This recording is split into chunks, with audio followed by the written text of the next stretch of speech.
Bom dia, boa tarde, boa noite. Aqui estamos para mais um vídeo do canal Máquina de Guerra, Filosofia Política da Educação. E o que nós temos para hoje?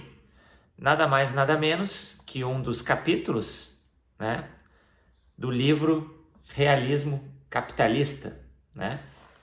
É mais fácil imaginar o fim do mundo do que o fim do capitalismo, que nada mais é do que uma coletânea de textos que foi escrito pelo filósofo inglês Mark Fisher.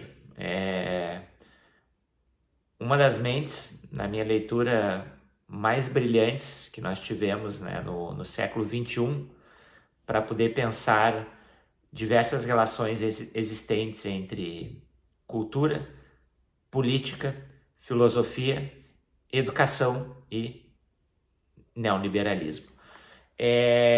Essa obra aqui que eu considero um clássico, né? Um clássico que deve ser lido várias vezes, uma delas inclusive de uma só tocada, porque é uma leitura muito agradável. Eu escolhi para nós discutirmos hoje, pensando propriamente na educação, mas também na escola, o capítulo Tudo que é sólido se desmancha em relações públicas, stalinismo de mercado e antiprodução burocrática, né? Que é a descrição, aliás, desse capítulo, né? Como vocês podem se encontrá-lo, está aqui abaixo na descrição do vídeo, né? Por que esse capítulo do Mark Fisher me interessa, e acho que interessa assim, propriamente profissionais da educação?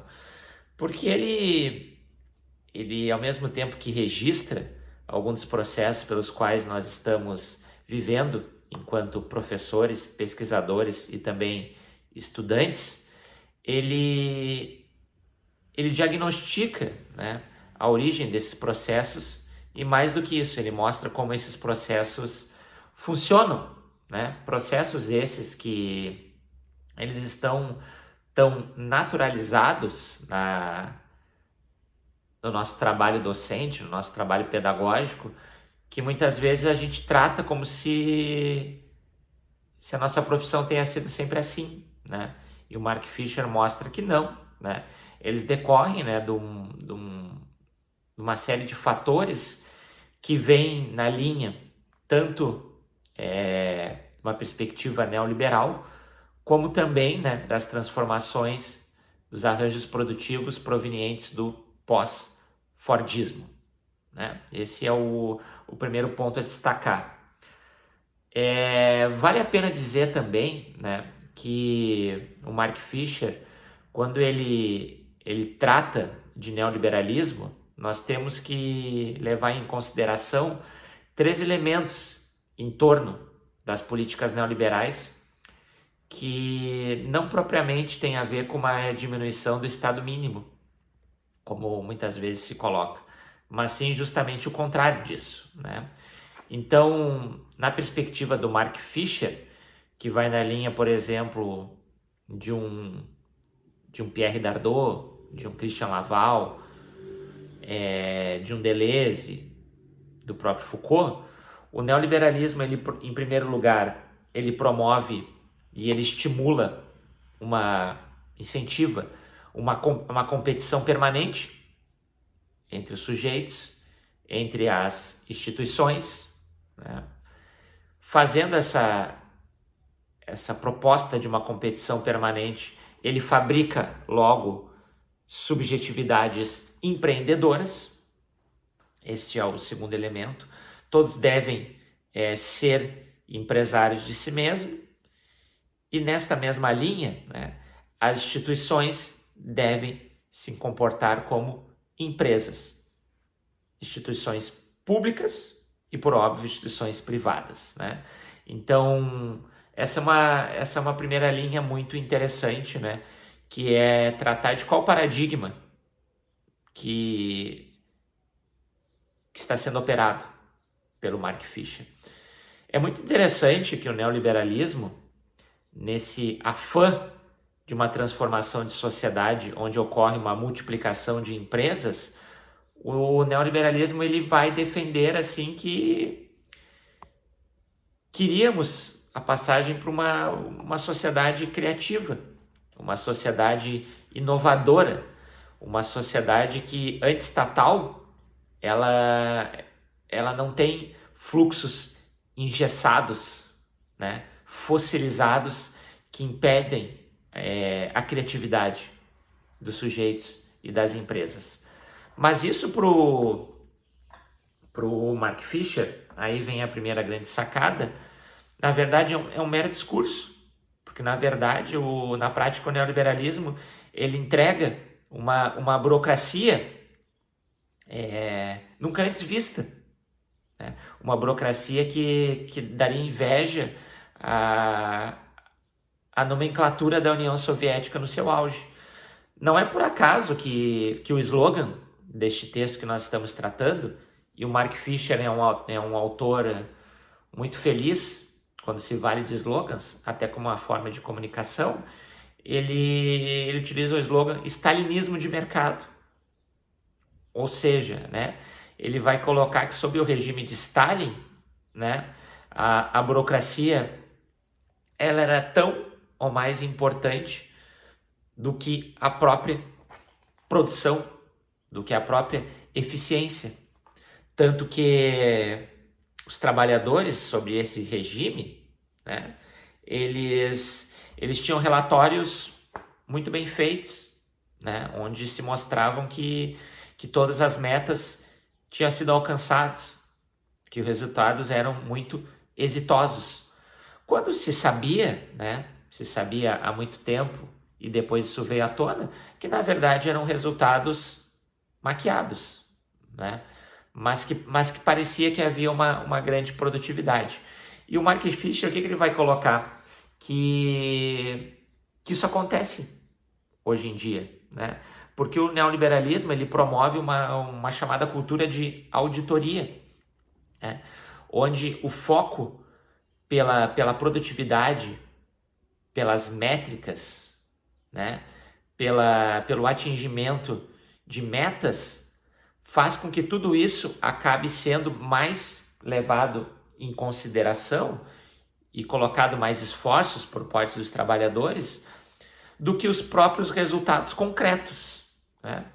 Isso é um elemento muito interessante que o Mark Fisher cita assim de uma maneira assustadora o caso dos hospitais, né? E propriamente das cirurgias, onde às vezes são priorizadas, né, cirurgias mais simples, de rotina, porque podem ser feitas em muito maior número do que cirurgias grandes, né, complexas, que envolvem urgência, que envolvem gravidade.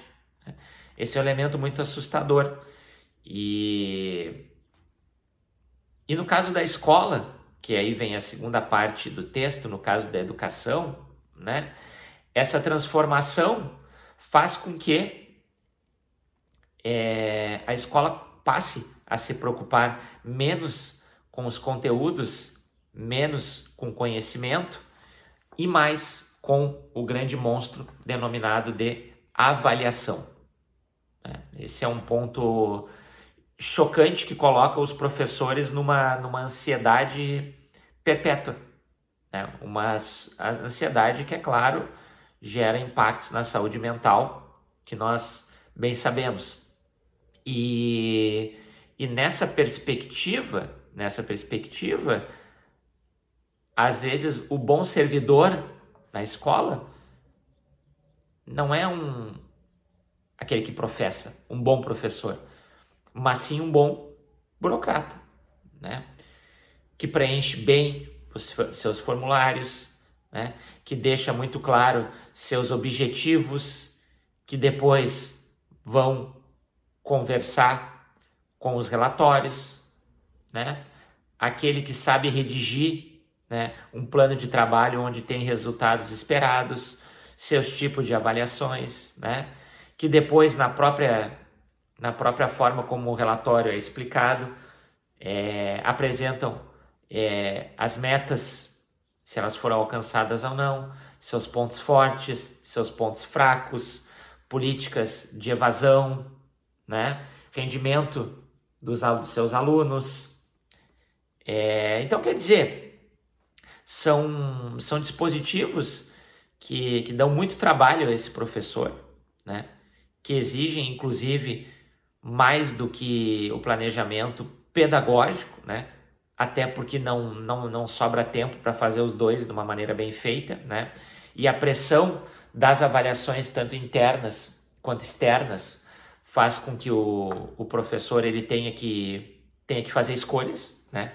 E a escolha, lastimavelmente, acaba sendo pela burocracia, né? E além de toda essa produção perpétua de dados, ainda tem as avaliações externas, né? E avaliações externas, né, e internas que o Mark Fisher vai colocar, elas não só canibalizam umas às outras, como elas vão produzir novas avaliações, novos parâmetros, novas métricas, novos princípios, porque tem algo que o Mark Fisher coloca que é interessante, que talvez para uma empresa a cultura da auditoria ela possa até ter uma certa valia. Mas em instituições como a educação, onde nem tudo é auditável e nem tudo consegue ser avaliado de uma maneira calibrada, os resultados são bizarros, porque tu nunca alcança de fato, né, uma fotografia completa do fenômeno educacional, né? Então isso significa que o final de uma nova avaliação, né, isso é um paradoxo, né? Porque finalizando uma avaliação, né, ainda que seja satisfatória, ela vai gerar novas avaliações, né? E o resultado disso, claro, é bizarro e no fim das contas é antiprodutivo. Daí vem o título do texto, né? Então, o que a gente pode dizer nesse fechamento, né? Isso é muito interessante. É desnaturalizar esse processo. Porque o Mark Fisher ele tem um conceito que dá nome a essa obra, que é o de realismo capitalista. Ou seja, que nós não conseguimos mais perceber como todas essas medidas e essas políticas elas foram inventadas. Nós simplesmente as seguimos, sabemos que muitas vezes elas são perniciosas, mas não conseguimos vislumbrar outras alternativas. Muito antes pelo contrário, né? Nós vamos simplesmente fazendo escolhas, né? Vamos abandonando práticas para poder adentrar, né, e dar conta da auditoria. No caso da educação, a gente diminui o nosso planejamento pedagógico e a nossa preocupação com problemas propriamente da sala de aula, né? O que fazer? O que fazer é entender esses processos, né, e não tomá-los como algo que não tem alternativa a eles, é o primeiro passo, né? Talvez o primeiro grande passo, né? E talvez perceber uma inversão na resistência política, porque o Mark Fisher ele coloca, finalizando o seu texto, que no caso dos sindicatos, que é foi historicamente o grande local de poder, né, de poder de contraconduta da classe docente, e a greve era a principal arma, talvez a greve já não o seja mais, né? Talvez justamente a grande forma de ataque, né, de resistência ao monstro avaliativo seja a retenção dos dados, seja a não produção desses dados, né? É isso que de fato mais aterroriza o burocrata, é não ter as informações.